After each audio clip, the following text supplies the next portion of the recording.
তার কারণ কাদের অপমান করছে? যারা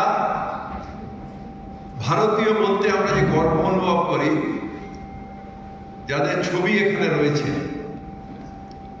তাদের অপমান করা, তাদের অপমান মানে তো সারা ভারতবর্ষের অপমান।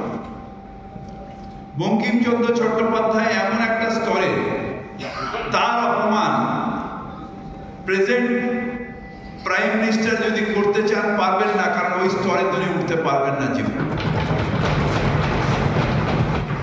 কারণ ভারতবর্ষই থাকতো না, ব্রিটিশের দাস হয়ে থাকতো, যেখানে তারা তাদের দোষও নেই, তার কারণ তারা স্বাধীনতা সংগ্রামের কোনোদিন অংশগ্রহণ করেননি।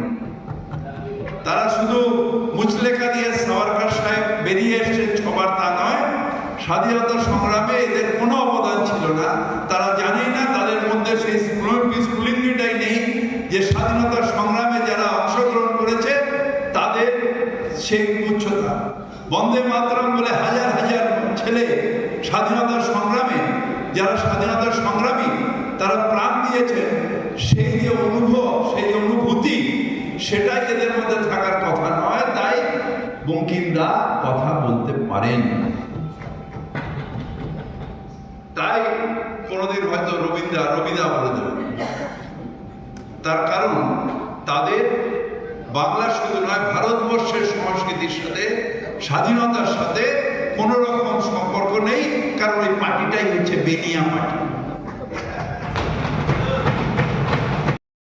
জেলে যাওয়া, গায়ে হাত দেওয়াটা আমার সংস্কৃতি নয়, বাংলার সংস্কৃতি নয়। তাই যেটা বলছিলাম, প্রথমে বললাম, শেষে আবার একই কথা বলি, নতুন সূর্য আবার উঠবে ভারতবর্ষ। এই অন্ধকার একদিন কেটে যাবে। যারা আমাদের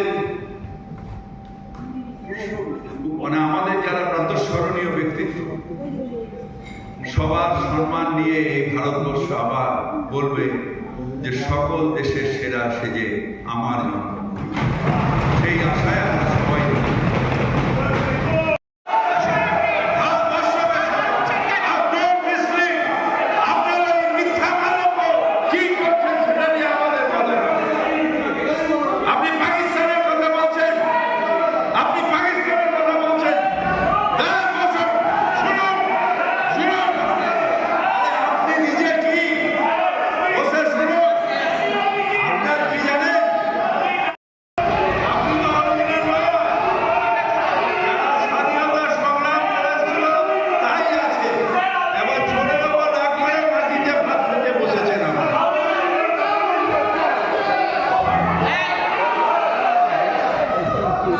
চাবুক